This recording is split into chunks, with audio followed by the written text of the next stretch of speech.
Pri našem delu v Društvu prostovoljcev Vincencijeve zveze dobrote se trudimo srečati z ubogimi, pohabljenimi, hromimi in slepimi, s tistimi, ki iščejo več v življenju, s tistimi, ki iščejo dom.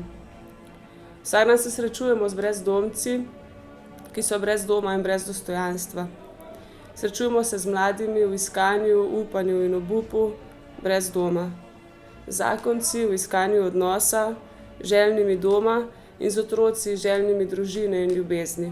Na Jezusovo povabilo blagor usmiljenim se pri našem delu z brezdomci trudimo odgovarjati s tem, da jim vračamo dostojanstvo, ki ga vsak dan izgubljajo na ulici, in s tem, da jim skušamo vračati njihov dom, ki so ga izgubili nekje v življenju ali pa ga sploh nikoli niso imeli. Dom pomeni biti sprejet, ljubljen. Ne pomeni samo strehe nad glavo, ampak pomeni imeti prostor, v katerem lahko človek osebno raste in sklepa nove in lepše odnose. Tam, kjer se počuti pripadnega in se počuti doma. Ko se srečujemo z brezdomci, se srečujemo z ljudmi, ki imajo porušen dom.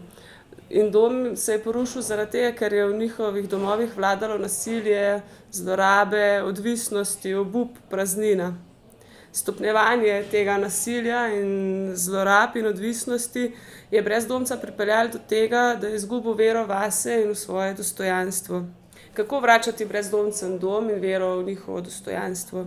S tem, da skušamo človeka sprejeti in ga srečati tam, kjer je, in odgovoriti na to, kar potrebuje. Naš blagor usmiljenim skušamo živeti tudi preko del usmiljenja. Kot je rekel Jezus: lačen sem bil in ste mi dali jesti, žejen sem bil in ste mi dali piti, tujec sem bil in ste me sprejeli, nag sem bil in ste me oblekli, bolan sem bil in ste me obiskali, uječi sem bil in ste prišli k meni. Dela usmiljenja, predvsem telesna dela usmiljenja, skušamo živeti tako, da skušamo razumeti, kako jih je živel Jezus. Lačne nasečevati torej pomeni, da je obed najprej prostor srečevanja, druženja, prostor, kjer lahko drugemu pokažem, da ga imam rad. Ne pomeni se prav samo deliti hrano brezdomcem, ampak da s to skupno pripravo hrane in skupnim obedom ustvarjamo dom in prostor, kjer lahko človeka srečamo v njegovi telesni, duševni in duhovni lakoti in skušamo nanjo odgovoriti. Tako kakor Jezus ni odgovarjal samo na telesno lakoto, ampak je vedno iskal več. Ko je rekel: ne iščete me samo zaradi kruha, iščite me zaradi Božje besede. Drugi blagor je žejne napajati. Fizična žeja ni tako huda, kot je huda žeja po ljubezni in sprejetosti. Zato se trudimo v dnevnem centru za brezdomce ustvarjati prostor sprejetosti, kjer bi človeku lahko vsaj malo pogasili žejo po ljubezni. S prijazno besedo, stiskom roke, prijateljskim objemom, z držo sprejemanja. Popotnike sprejemati pomeni sprejeti človeka, kakršnega koli že je, v vsej njegovi stiski, zanemarjenosti in bedi, in mu reči z veseljem: dober dan, kako si, kako ti lahko pomagam. S temi besedami človeku, ki pride skozi naša vrata, pomagamo stopiti naprej. Vsak lahko prisede in se okrepča, in pomembna je njegova stiska. Ne glede na to, v kakšnem stanju je človek, v kakšno stisko spravi nas s svojim izgledom ali s svojo zanemarjenostjo, skušati sprejeti tega popotnika, to je delo usmiljenja za nas. Nage oblačiti. Pravijo, da obleka naredi človeka. In res je, obleka je simbol dostojanstva.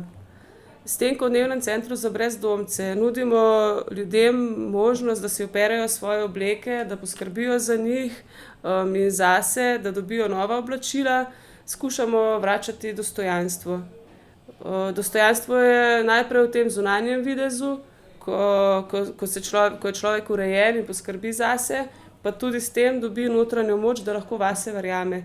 In spet skušamo zajeti tako duhovno kot telesno plat človeka, bolnike obiskovati.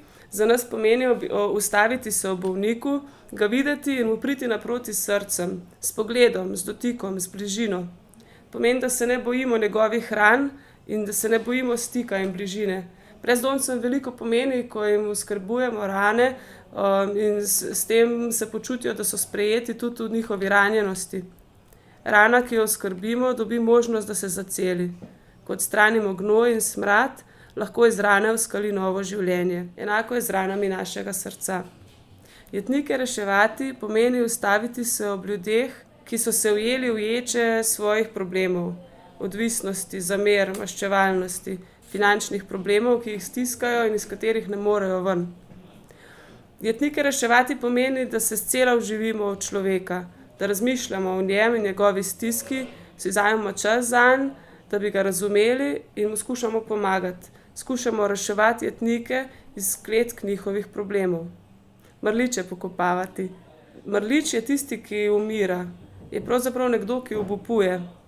Človek, ki se je zapil, ki spi na ulici, ki je obupal nad svojim življenjem in razpada v vseh pogledih, je v sebi mrtev. Je pravzaprav mrlič in potrebuje vstajenje. Odgovor na njegovo stisko pomeni, da mu skušamo prinašati nov pogled, novo upanje in nov smisel življenja, ki mu je lahko tudi pomoč za iti naprej. To so dela usmiljenja, kot jih razumemo mi. To skuša biti naš odgovor na Jezusov klic po usmiljenju. Če hočemo biti res prepričljivi v delih usmiljenja, če hočemo brezdomcem v resnici ponuditi dom in vero vase, moramo najprej to živeti in graditi v sebi in v naših odnosih. Samo če bomo gradili dostojanstvo v sebi in dom med nami, ga bomo lahko prinašali tudi brezdomcem in vsem tistim, ki ga iščejo.